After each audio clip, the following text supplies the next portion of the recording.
All right, we're live. Good morning, Jay Zilla. It's Good morning. How are you, man? it's good Good to to see talk to you. you. Yeah, It'll it's be good. better to see you in a week, but good to see you. It is fun. It does feel like yesterday that you were just here. So you, for those of you that don't know who Jay is, Jay's a fourth degree black belt under Jean Jacques Machado and the team. Sorry, grabbing the wrong one here.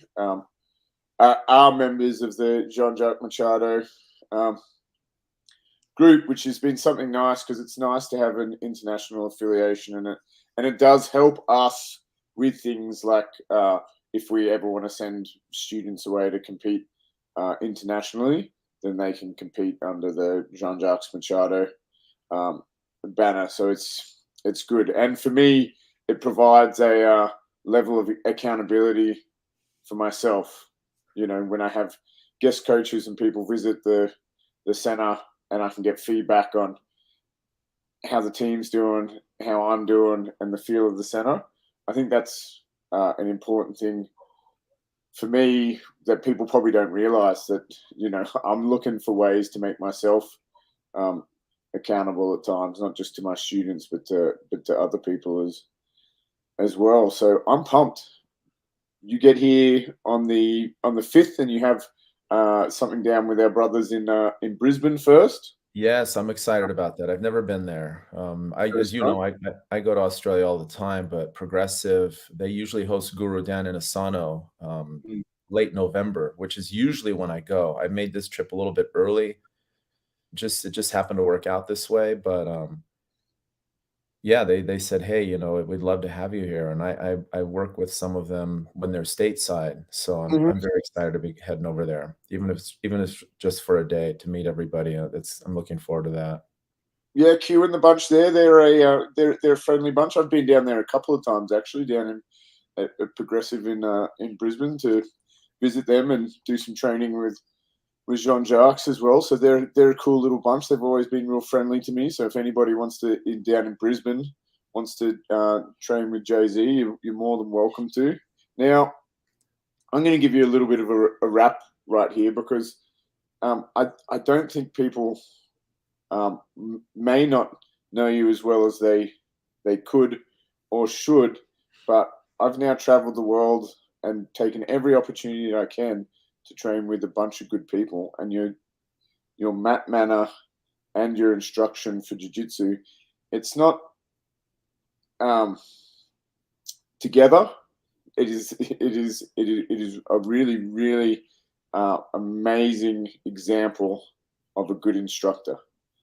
You answer problems simply and as close to what the person is trying to achieve as possible.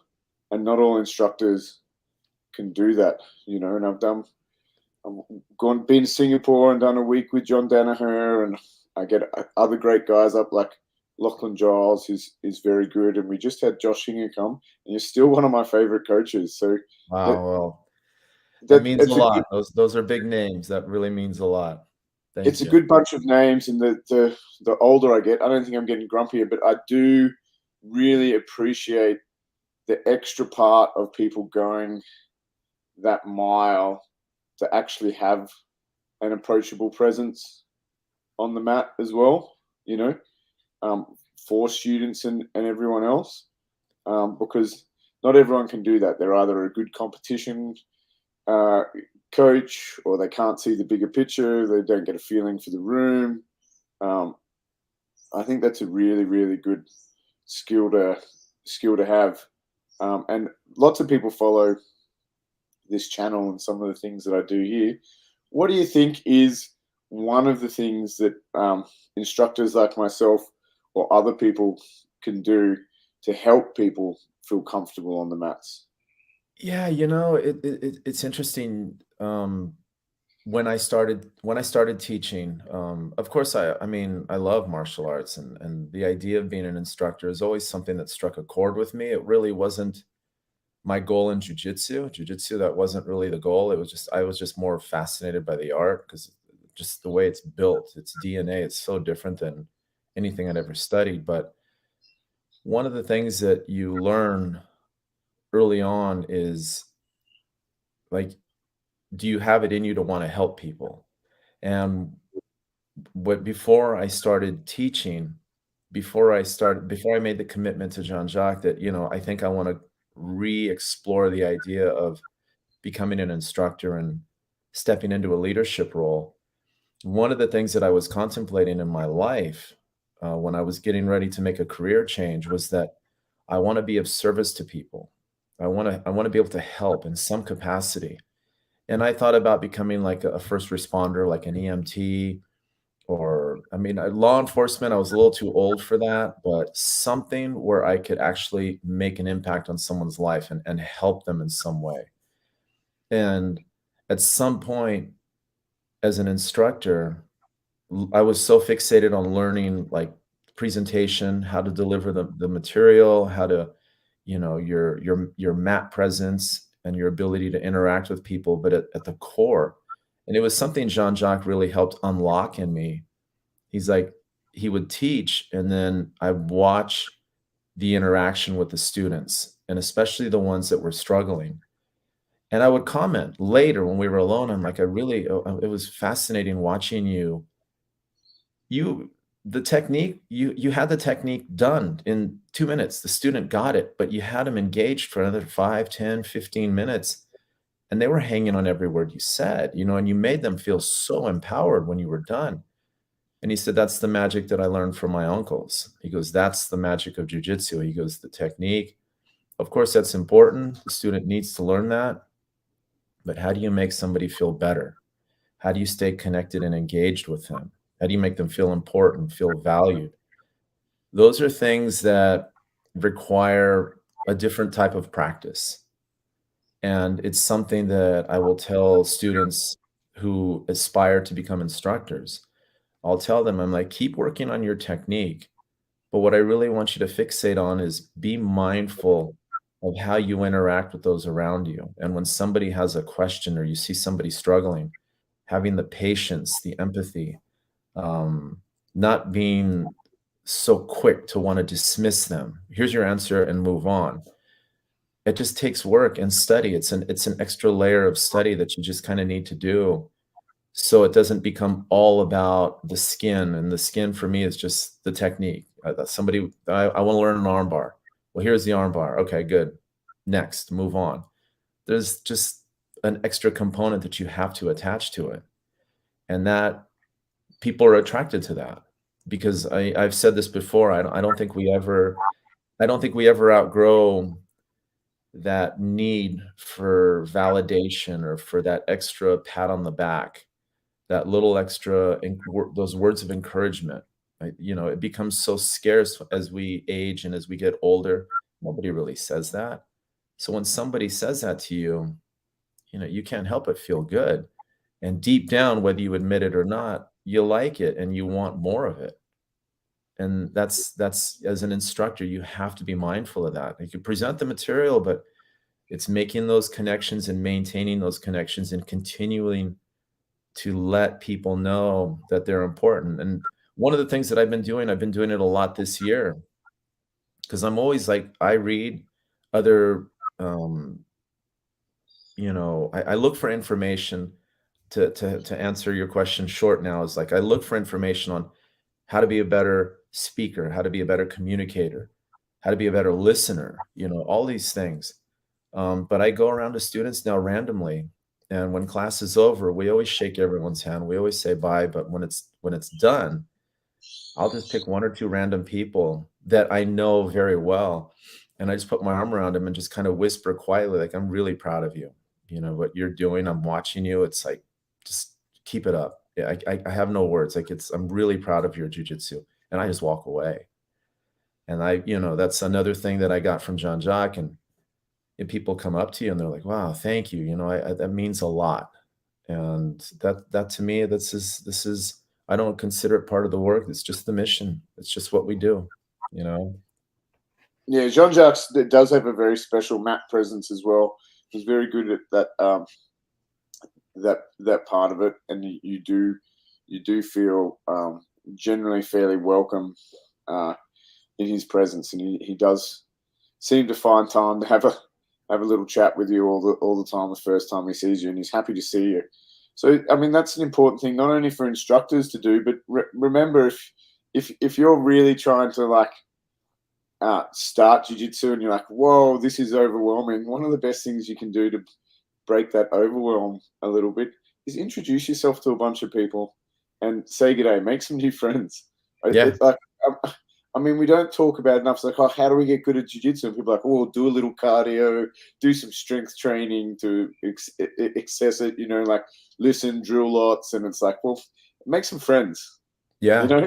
Like if you really want to get 100%. good at jiu-jitsu, make some friends, be nice to people when you train and build some connections, and you're going to be much more likely to stick at it because sometimes these extra things that people don't talk about are actually really, really important, and it's something that really good people uh, do, and if that's something that you're practicing on the way to black belt, making friends with new people that come to the club and whatnot, and you become a black belt at making friends, that's probably better than being a black belt at arm bars, to be honest.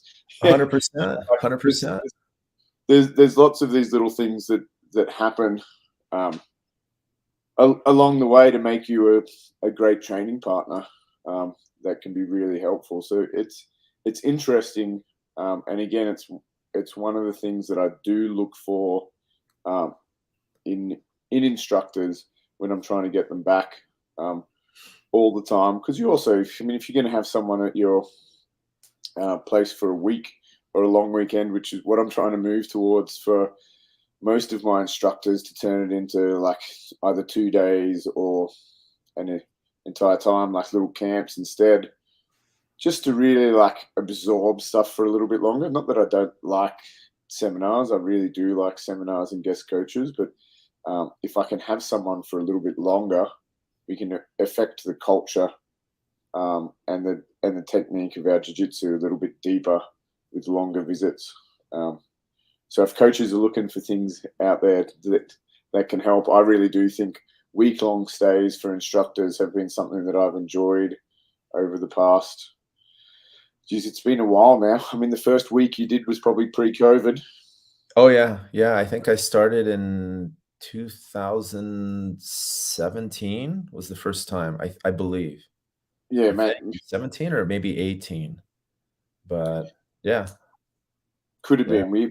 We definitely had a few short visits in between, but I do prefer trying to get a week. I think sometimes it can become insurmountable for instructors to do these things, but generally, like most investments in our club, um, we make it work. Now, from the student side of things, we talked about how instructors can make life a little bit easier for themselves. What have you been seeing the last 12 months? What are some common mistakes that new students make that you feel like you could help them with? A big part of it is sort of I kind of refer to it as like they they want to win right away. They expect like and understandably so, but they learn these techniques and they almost expect like I have to be able to I have to be able to play the game quickly as possible. And when they can't, you can see the frustration. So something that I talk about extensively is just realistic expectations. And it's like I tend to have them fixate on short-term objectives when they're training. I mean, the first one is just survive, but the second one is learn how to do the little things, and the little things are the building blocks for your overall development and your growth. But the most important thing is that you have to be able to feel the progress, and that's the biggest challenge for most students from back when I started to today, is that we have no way of gauging our progress. It's the same result every class. I'm just losing, but it's like that's not really the case. We have a dry erase board in our locker rooms, and sometimes they'll put on there like, 1% better every day or 3% better every day. And there's so much truth to that. It's just the difficult thing is for a student, they don't see it. So that's kind of our job to remind them constantly. And I interject it in a lot of my teaching. Something that I'm fond of doing now, because everything when I teach, it's never stagnant. Even my work, what I'm doing now is different than what I did last year. What I plan on doing next year is different than what I'm doing this year. I use keywords. I use different methodologies of how I deliver the information. But one of the things that I've been doing now is the concept of a takeaway. Every lesson, I'll tell the student, our takeaway tonight is this.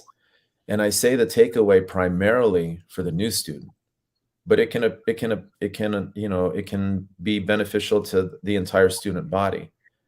But we always teach from the idea that if there's a brand new student walking on the mat for the first time, they're going to be able to do the technique and the exercise just like everybody else. The difference is they won't be able to retain any of the information. So I give them a takeaway.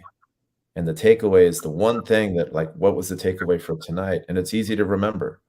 And I tell them the takeaway is your objective when you're training. This is the primary thing. It can be something so incremental, but it's going to be part of your building block. And from there, you start adding those takeaways together. There's the chain of your technique. So it's just helping the student understand and giving them realistic expectation. That's how you'll keep the student retention. Yeah, because you are right, because progress is hard to tell. It's a little bit overwhelming at the beginning, and I think there's probably a couple of stages too, right, when you start. Like you're just because you feel overwhelmed because you've never done half guard before.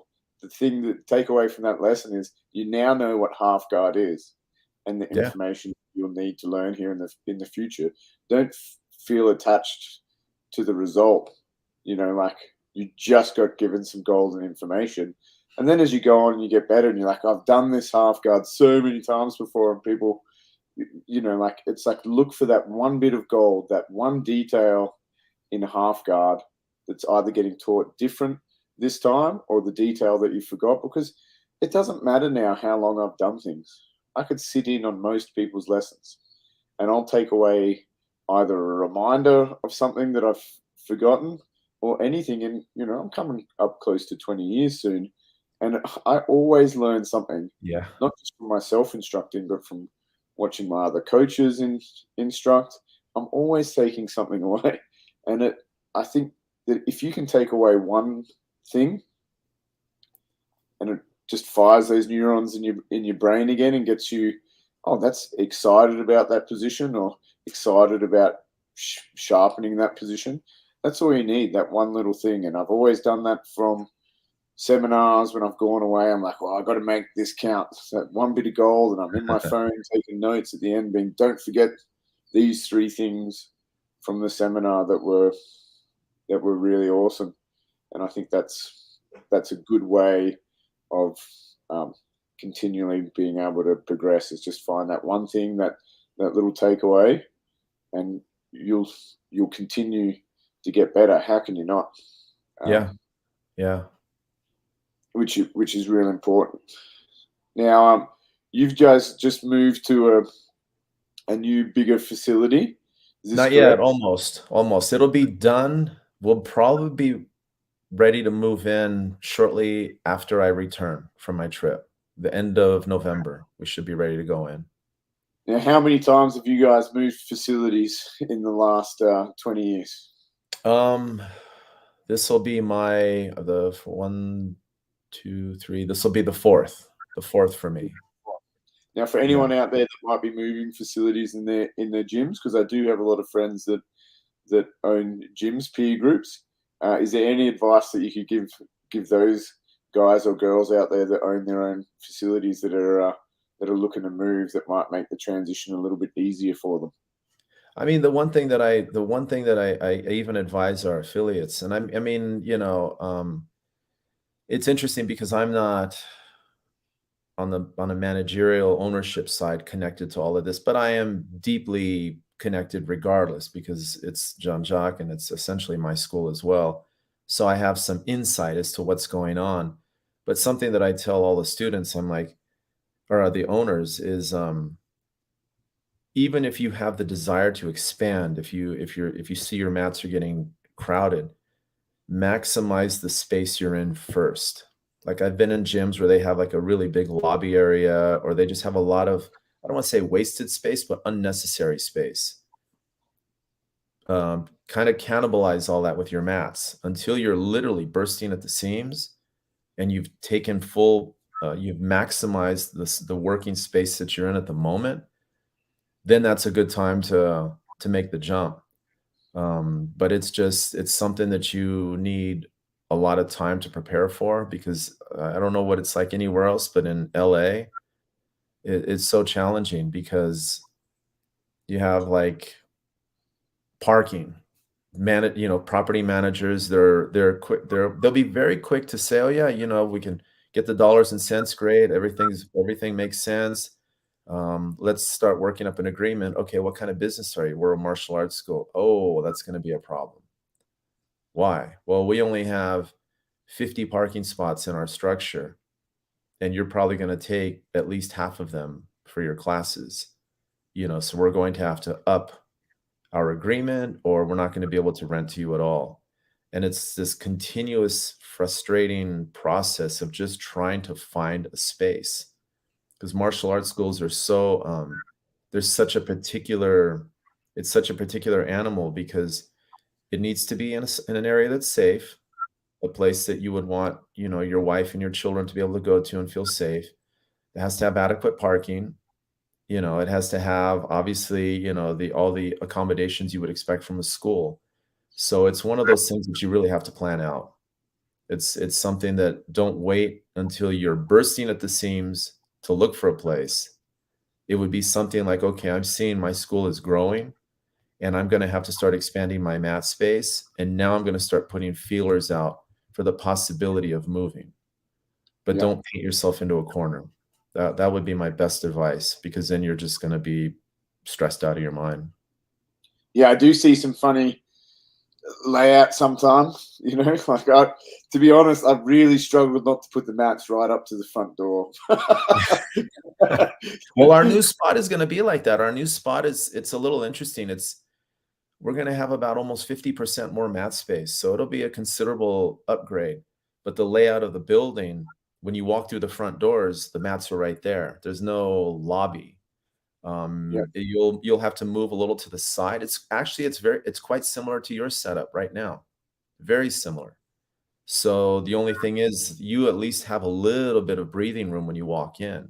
This space won't. So they're going to put like I can't remember what they call it. It's like a little retaining wall. And then it'll direct you to the lobby, which will be over to the left. And there's a ton of space. It's a considerable upgrade. I've been telling all the students, it's a school we deserve. It's a school all of you guys deserve. But it's hard to find the perfect layout for a school. You just do the best with what you've got. Yeah, that is true. Like it is extremely difficult. Just the flow of people between classes, can often be difficult. Like if you have back-to-back classes and you have 30, 40 people on the mat for every class, just to get the next class happening at the same time, there needs to be a little edge on the side of Yes. the mat where people can put their gear, so people can move off the mat, so the next people can move on the mat. I mean, any given day we might have 200 people visit between 3:30 and 8:30 at night. There's a little bit of traffic happening there throughout the evening. But yeah, maximize your space, Yeah. 100%. Yeah. I can't. You don't need a chill out area.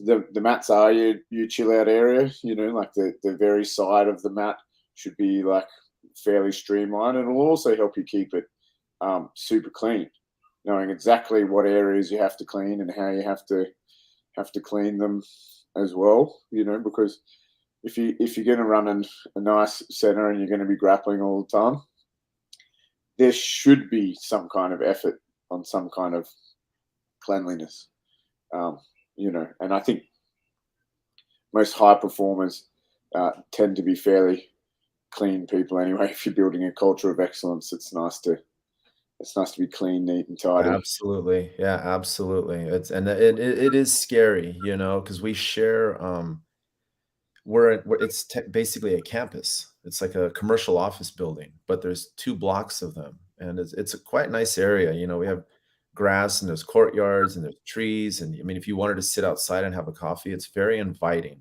It's not like an industrial area, but we share business space with companies, and our current spot, we have a community restroom.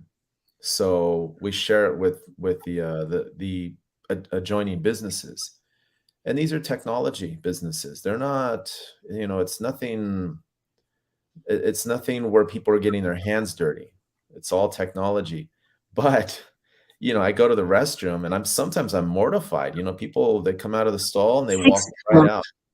Like, you're not washing your I just say to myself, "You're not washing your hands? Oh my god," In our school, I mean, you're you're policed, and that's the other nice thing about a good culture. It's like we all hold ourselves accountable, and everybody, it's one of those things too where, people just see it and they just follow.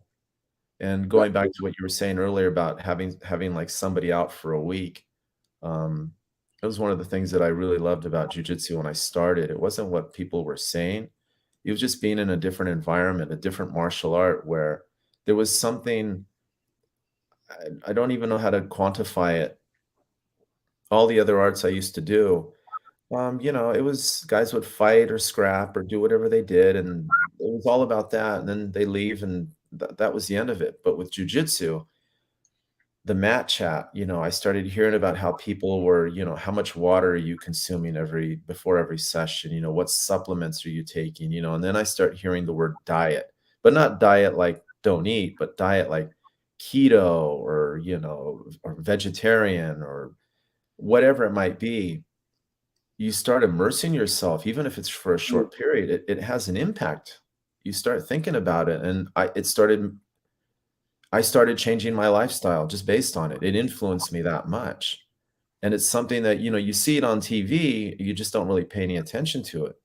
But when it's right there in your face and you see the results, you're watching people train and you're seeing the level of skill. And then when they're done training, you hear them talking about, the very specific disciplined lifestyle that they lead, which is going to allow them to perform better and Yeah, live better. I'm so into that because, and I think that's really because it's attached to a competitive combat sport. And I think once you have competitive combat sports with weight classes, there does become an underlying culture of health and everything else, which is so important. Like, I can't stress enough that, like, if training is making you less healthy, because it's a risk, it's a combat sport, and there is the risk of injuries and all these other things. But training shouldn't be making you overall less healthy, you know.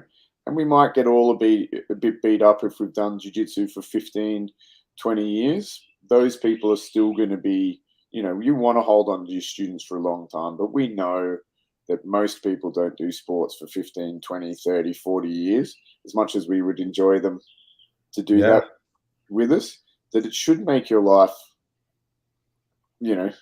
better. If you would, how much is this making my life better to worse? And, sometimes when students want to quit, I actually ask them that question, like, instead of me trying to convince them to stay, I'm like, well, how would it feel for you not to have martial arts in your life right now? And if you feel like it would make your life better to not be training for a bit, then don't train for a bit. And then if you miss it and were like, my life was better with martial arts in, the door's always open for you to come back. I don't want to pressure someone who's really not enjoying the ride at the moment to stay, but to maybe think, are they actually unhappy, or are they just frustrated, or is life heavy with them somewhere else? These are questions that simple question to ask yourself, what would my life look like without martial arts in it, is a really powerful one and important when you're thinking about quitting. Or has my life been better with it in it? Because a lot of the time, even when I was training fitness clients, you'd see this person doing so good. They're on this high, and something would go wrong somewhere else in their life, and they'd give up the one thing that was a really big catalyst for Yeah. change that Yeah. made them feel better, because they feel like they don't have the bandwidth for it. But the constant lesson should be that having that extra time for joy and health at the end of the day is going to give you more bandwidth for you to push through this uncomfortable time in your life, whether it's job changes or family dramas, or maybe you're just working harder than normal because of a current project at work. But you can't give up all the fun things when No. life is tough. But some people, they have to, and we can't.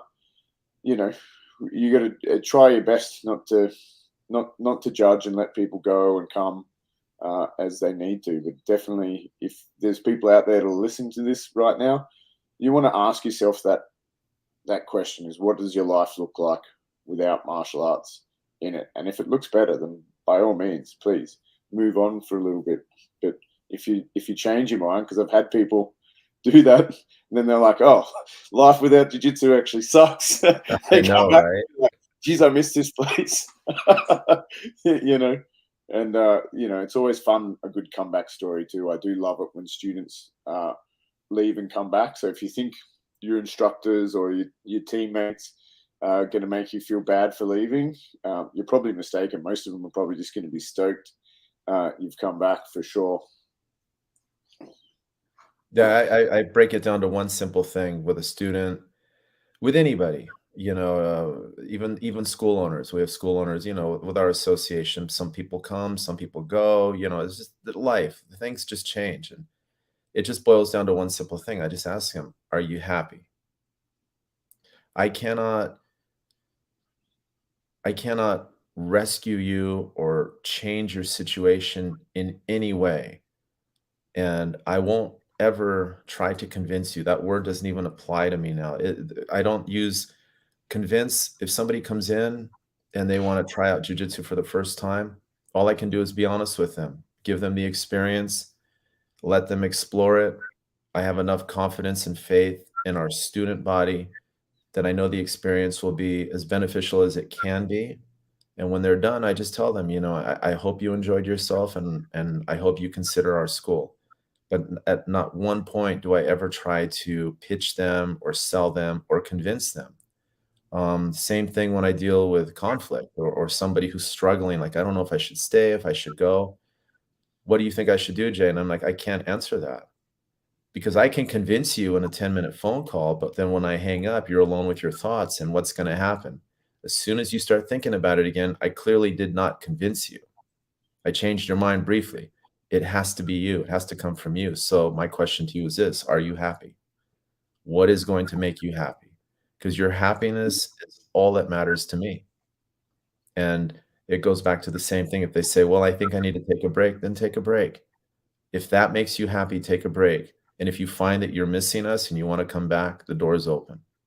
Yeah. But other anything less than that, then you're like a cult leader or something, then you're just, I'm going to control you and I'm not going to let you leave. But no, that's not what we do. Yeah, yeah. Even when your center has a good sales process, you're literally just opening the door to people when you call them. Oh, how'd you enjoy your trial? Would you would you like to come back and try again? Okay, no worries. See you soon. Like, it definitely doesn't have to be super pushy. You're just constantly opening those doors for people um, all the time after that they've knocked, because it can be a tough thing to join a martial arts school. So just remember, those of you that do run things out there, that even if someone had fun, they still might be anxious to come back for their second one.